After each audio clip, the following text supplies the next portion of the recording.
요나서는 하나님 마음을 잘 살펴볼 수 있는 그런 책입니다.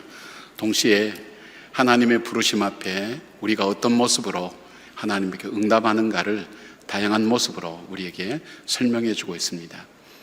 우리가 가을 영성 집회 때 나눈 것처럼 1장이 하나님의 부름 앞에 도망가는 요나, 2장은 하나님을 향해 나아가는 요나, 3장은 하나님과 함께 달려가는 요나. 여기까지 끝나면 좋은데 마지막 4장 불행히도 하나님 앞에서 주저앉아 있는 요나의 모습을 보여주고 있습니다.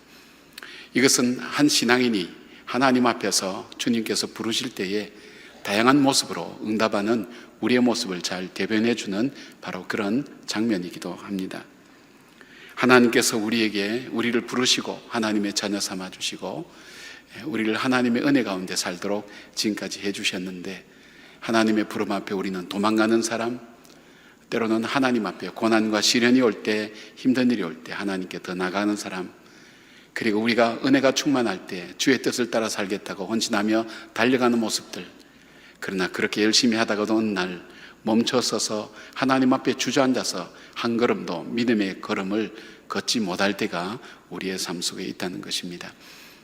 자, 그럼 요나는 어떻게 해서 하나님께서 그를 부르시고 그에게 은혜 주셨지만 그 하나님 부름 앞에 믿음으로 더 이상 나가지 못하고 머물러서 주저앉아 있을 수밖에 없었는가? 어쩌면 오늘 우리의 모습을 대신 보여주는 그런 장면이 아닌지 모르겠습니다.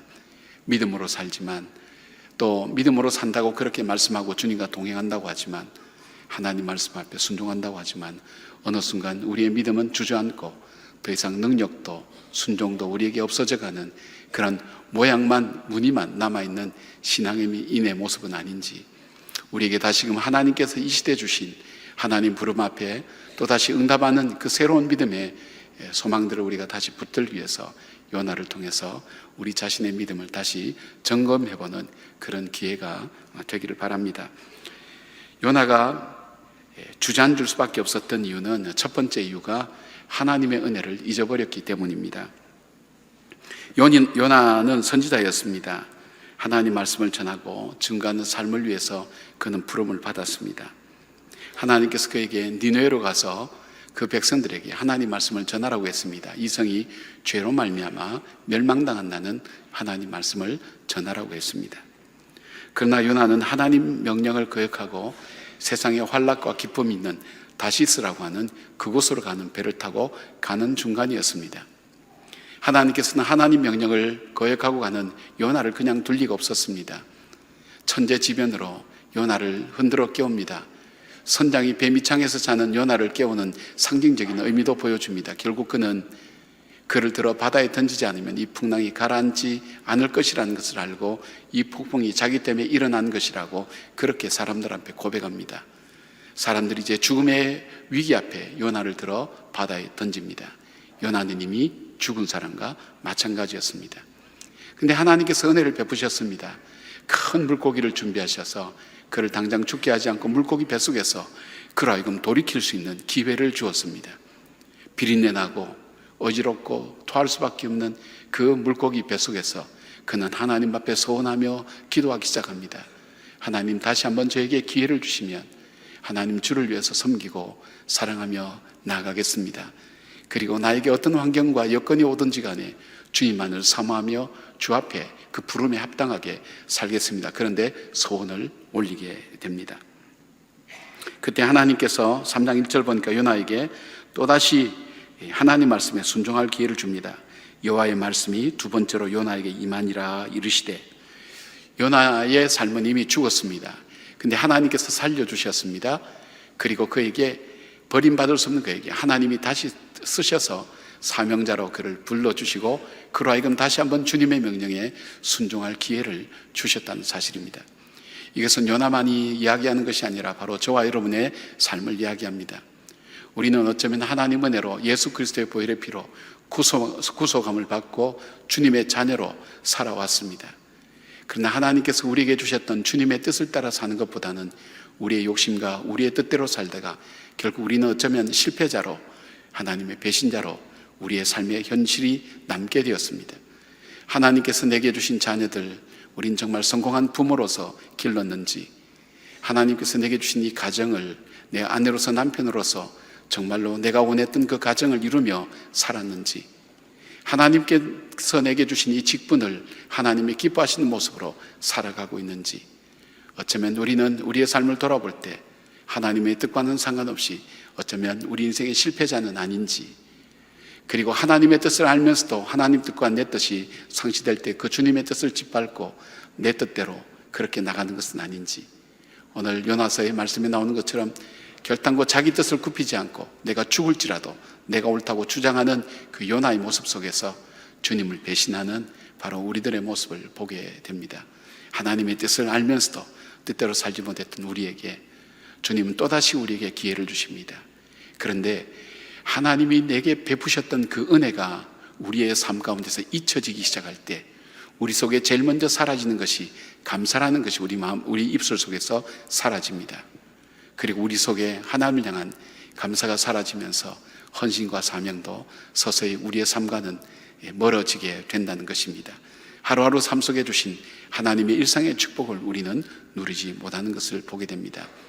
여러분 속에 열정이 식어지거나 믿음의 길에서 주저하게 되면 여러분 속에 제일 먼저 나타난 증상이 감사가 분명히 어느새 없어졌을 겁니다.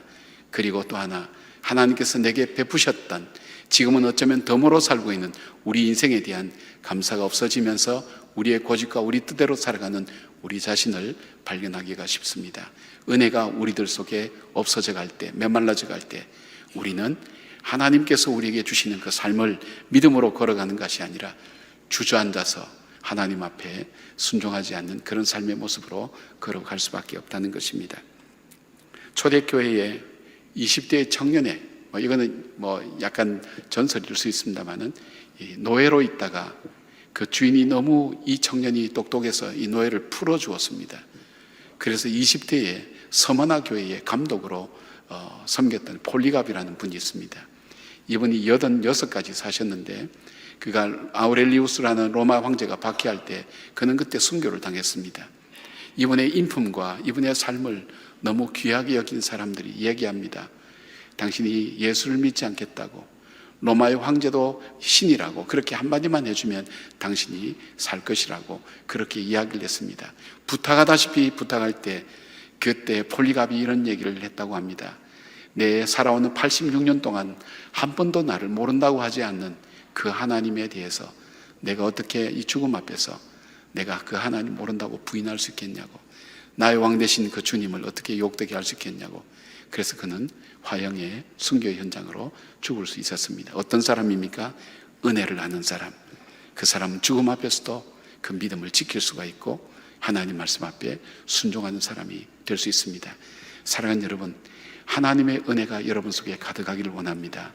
그 은혜가 우리 가운데 흘러내릴 때에 우리의 삶 속에는 어떤 어려운 환경 가운데서도 감사가 우리 입술 속에 열매로 남게 되고, 그리고 하나님의 은혜를 아는 사람이 살아야 될 삶의 걸음을 걷게 되는 믿음의 사람으로 걷게 되는 것을 기억하면서 하나님의 은혜를 다시 기억하는 이 한 해가 되기를 주의 이름으로 축복합니다. 두 번째로, 이 요나가 하나님 앞에서 주저앉아서 믿음으로 더 이상 걸어갈 수 없던 이유는 자기 중심적인 삶에서 그는 벗어나지를 못했습니다. 요나가 처음 하나님 말씀을 거역한 이유는 자기 중심적인 인생 기준과 선택을 했기 때문입니다. 하나님께서 가라고 한 니느웨 성은 이스라엘을 괴롭히고 있는 바로 아수르의 도시입니다. 상당히 많은 인구가 살고 있는 그곳입니다. 성경에는 자오를 분변치 못한 12만 명이 있다고 얘기했지만은 그보다 더 많은 인구가 그 당시에 있었을 거라고 이야기를 합니다.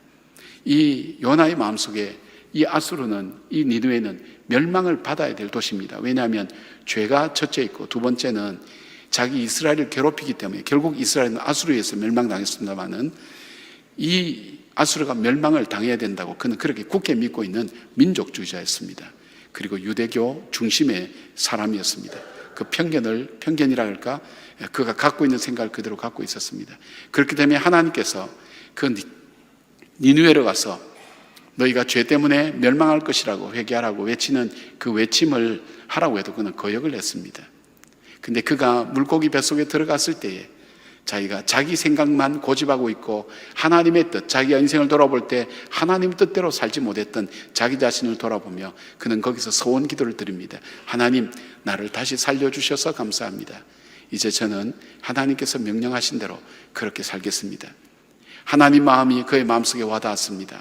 하나님의 시선이 그에게 자기의 시선이 되었습니다. 그리고 하나님 말씀 앞에 순종하는 그가 되는 것입니다. 자기의 생각과 자기의 주장과 자기 입장을 내려놓고 하나님의 뜻과 하나님의 섭리와 하나님의 구원의 역사를 위하여 그의 삶을 헌신하게 되는 것을 보게 됩니다. 여러분, 사람 중에 가장 대화하기가 어려운 사람이 자기중심적으로 똘똘 뭉쳐있는 사람입니다.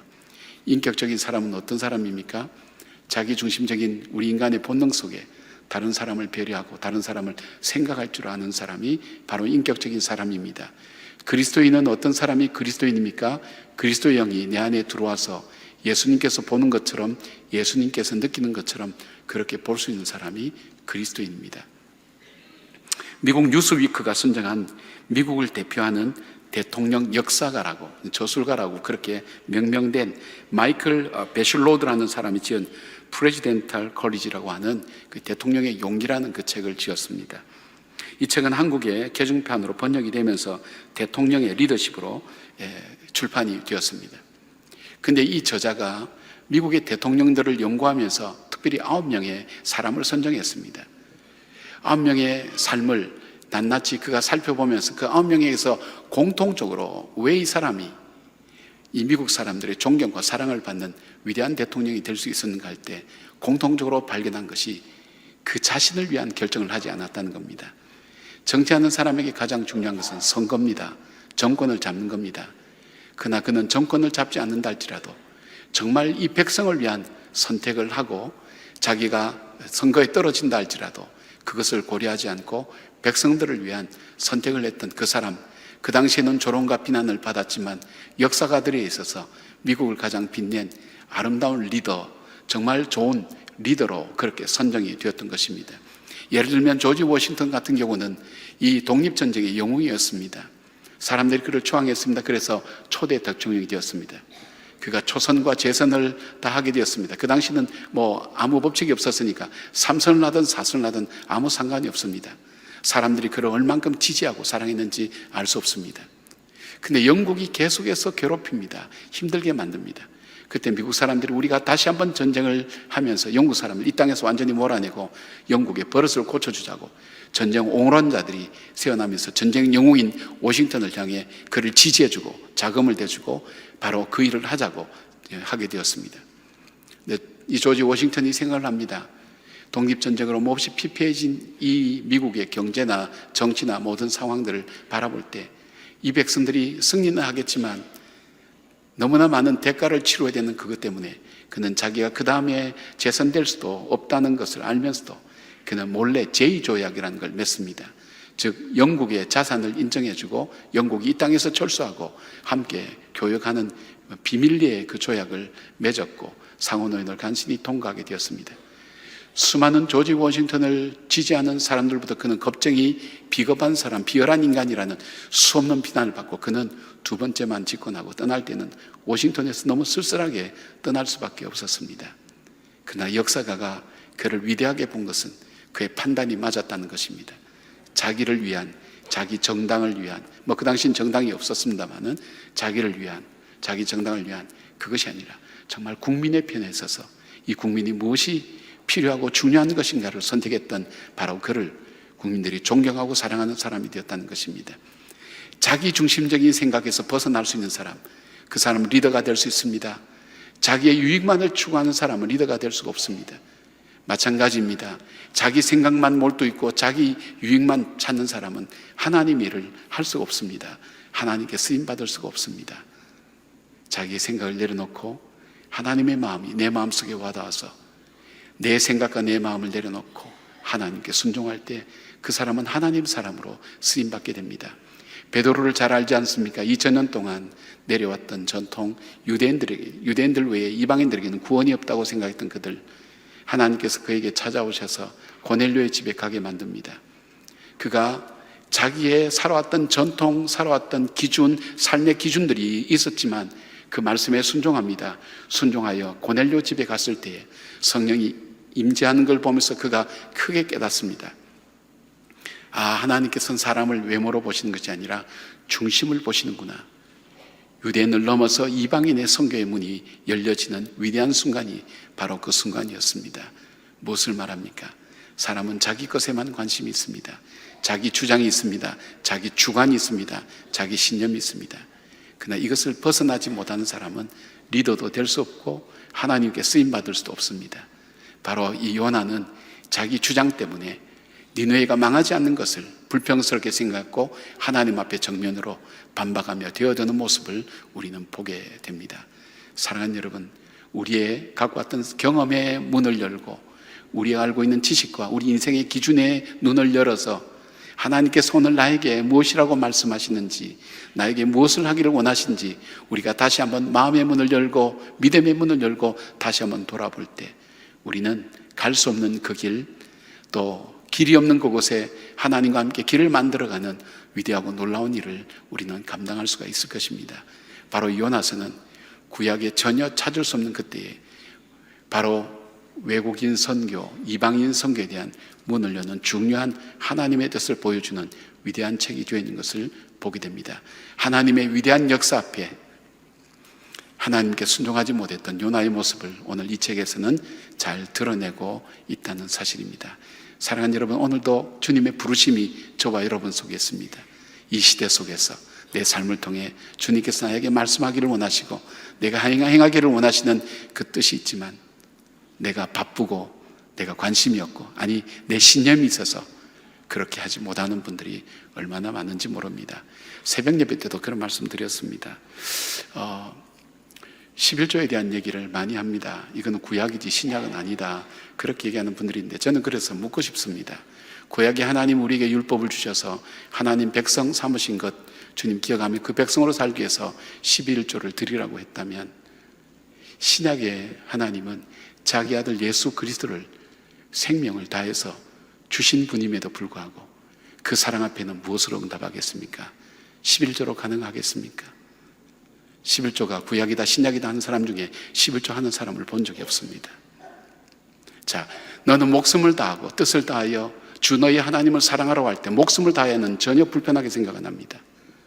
그러나 돈을 다하여 하면 굉장히 불편하게 생각합니다. 왜 그럴까요? 그 마음속에 하나님 마음이 없는 겁니다. 사랑하는 여러분, 하나님께서 오늘 우리를 부르실 때 우리의 생각과 우리의 경험을 넘어서서 하나님께서 오늘 우리에게 바라보고 가기를 원하시는 하나님의 뜻이 있다는 것을 기억하면서 나의 것을 내려놓고 하나님 앞에 순종하는 새로운 순종함이 여러분에게 새로운 믿음의 길, 기적의 길, 하나님이 축복하신 길로 가는 오늘 다시 일어나 걸어가는 하나님의 놀라운 역사가 여러분들에게 있기를 바랍니다. 세 번째, 요나가 하나님 앞에 주저앉을 수밖에 없었던 이유는 그는 사명을 잃어버린 사람이었습니다. 요나는 물고기 뱃속에 있을 때에 하나님 앞에 서원했습니다.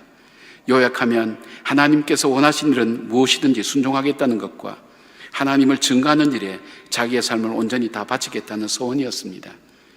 뱃속에 있을 때 드렸던 기도 중에 2장 9절 보면 나는 감사하는 목소리로 주께 제사를 드리며 나의 소원을 주께 갚겠나이다. 구원은 여호와께 속하였나이다 하니라. 얼마나 겸손하고 진지한 소원의 기도였습니까? 하나님, 이제는 내 상황이 중요하지 않습니다. 내 환경이 중요하지 않습니다. 내게 주신 이 사명을 위하여 나는 내 삶을 살겠습니다. 어쩜 우리가 한 번쯤은 소원을 한번 드려보지 않았습니까? 나에게 구원의 감격이 나에게 찾아왔을 때 내 영혼을 구원해 주시고 내 삶을 구원해 주시고 참 소망을 주신 그 주님 앞에 우리가 응답했던 기도가 진실로 드려졌다면 내 생명을 구해 주신 그 하나님 앞에 내 삶을 다해 하나님 최선 다해 주님을 섬기겠습니다. 나의 가장 귀한 가치는 바로 주님의 뜻에 합당하게 사는 것, 주님의 뜻에 순종하는 것이 내 인생의 가장 소중한 것입니다. 그런 소원을 아마 요나처럼 한 번쯤 다 해봤을 것입니다. 그러나 요나는 바로 이 니느웨가 망해야 된다는 사실을 그는 계속해서 믿고 있는 사람이었습니다.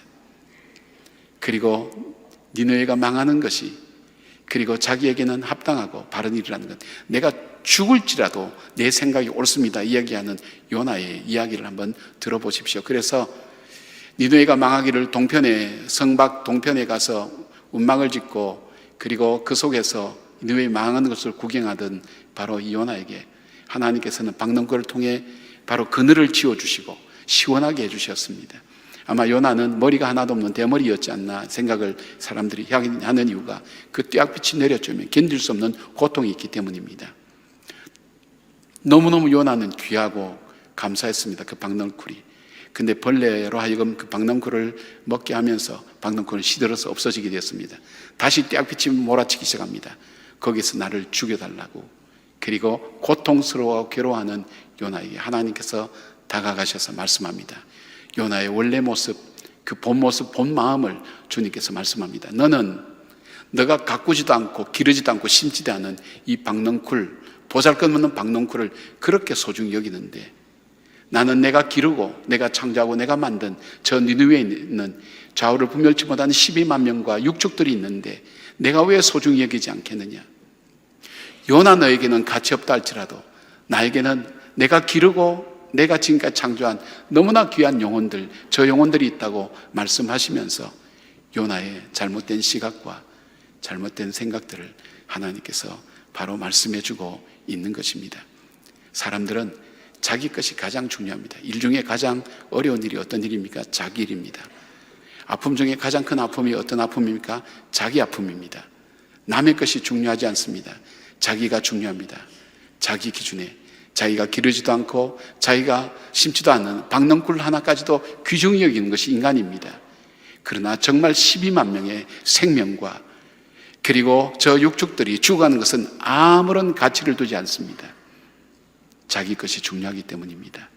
혹 내 것이 중요하기 때문에 오늘도 하나님께서 내게 부르신 부름 앞에 우리는 무관심하게, 우리는 모른 척하고 내 것만 챙기고 내 것만 생각하며 살아가는 우리는 아닌지 모르겠습니다.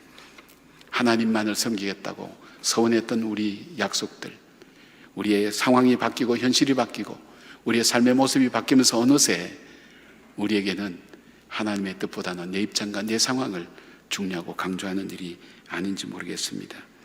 여러분, 우리는 하나님의 은혜로 살아온 사람이 아닙니다. 살아온 사람입니다. 은혜가 아니면 살지 못했고 살아올 수도 없었습니다. 우리가 죄인 되었을 때도, 연약한 인간일 때에도, 하나님과 원수 되었을 때도 하나님은 우리를 한 번도 모른다고 하지 않았습니다. 우리를 구속해 주시고 우리에게 새로운 기회를 주신 분이셨습니다.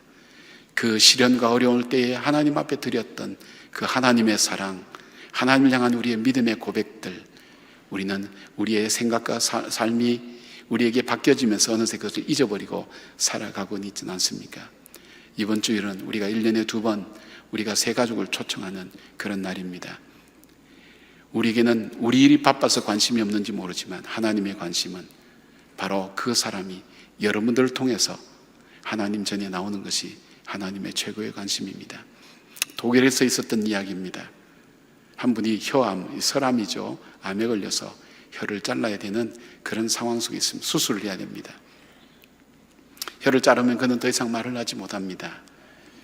그래서 어려진과 가족들이 모여서 그가 이 땅에서 그가 마지막 말 무엇을 남길 것인가 그에게 듣고 그 이야기를 듣고 난 다음 이제 수술하기로 했습니다. 침묵이 흐르고 그 사람이 드디어 입술을 열었습니다. 이 세상에 자기 몫으로 남길 마지막 말 이거였습니다. 하나님 감사합니다. 그것이 전부였습니다. 자기의 삶을 살아오는 인생을 돌아보며 하나님께 감사할 수밖에 없다는 것. 지금 비록 더 이상 내가 말을 하지 못한다면 내가 지금 마지막 이 순간에도 하지 못하면 영원히 하지 못할 그 말, 주님 감사합니다는 그 고백을 드렸다는 이야기가 있습니다. 사랑하는 여러분, 우리가 이 세상에 마지막 남길 말을 우리가 해야 된다면 무슨 말일까요? 돈을 좀 더 많이 벌 걸, 내가 그놈 원수를 갚을 걸, 그런 사람은 아마 없을 겁니다. 인생을 돌아보면서 우리의 삶을 돌아보면서 하나님 감사합니다 할 수 있다면 그는 인생에 있어서 최고의 삶을 살았던 사람입니다. 바로 우리가 던질 마지막 말, 그 한 영혼을 살리는 마지막 말, 예수를 믿어보시라고, 우리가 하나님 전에 나가자고, 예수님이 당신을 사랑합니다 그 말을 우리가 한 번이라도 할 수 없었다면, 이 손은 나를 위해서만 썼습니다. 밥 먹을 때 나를 배부르게 만들고 나를 위해서만 썼습니다.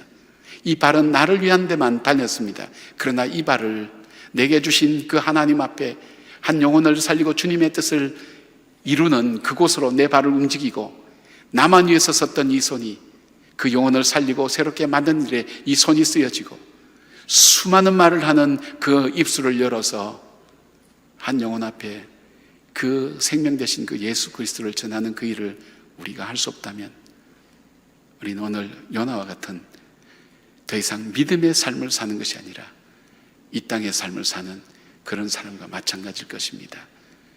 우리를 구속해 주신 하나님의 은혜를 기억하시길 바랍니다.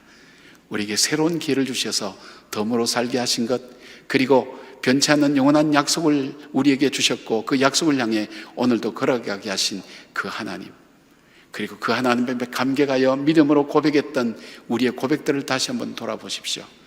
나를 통해 이루시기를 원하시는 그 하나님 뜻을 이루어드리는 그런 생애와 삶이 되게 하시고, 특별히 이번 우리가 새 가족을 초청하는 그 일들 앞에 여러분의 손과 발이, 여러분의 눈과 코와 입이 함께 쓰여지게 되어서 하나님이 기뻐하시는 사람, 주님께서 원하신 일을 감당하는 하나님의 사람으로 살기를, 믿음의 길을 다시 걷는 저와 여러분 되기를 주의 이름으로 축원합니다. 아멘. 기도하겠습니다. 내 재산, 내 건강, 나의 인간관계, 나의 관심사, 내 자존심, 내 가족을 사랑하는 것에 의미를 두고 살아가면서도 나에게 이 모든 것을 주신 하나님의 뜻을 박넝쿨만큼도 사랑하지 못하는 우리라면 하나님, 어떻게 우리가 하나님 앞에 살아갈 수 있겠습니까? 주님, 우리에게 다시 한번 하나님의 마음이 우리 마음속에 오게 하시고 하나님의 뜻을 따라 살아가는 하나님의 사람으로 걸어가는 믿음의 길 걷게 하여 주시옵소서. 우리 입술을 열어 이 세상에서 가장 소중한 언어를 하나님 전하게 하여 주시고, 그리고 나의 손과 발을 움직여 하나님 한 영혼을 살리는 그 일에 쓰여지는 손과 발이 되게 하여 주시옵소서. 예수님의 이름으로 기도드리옵나이다. 아멘.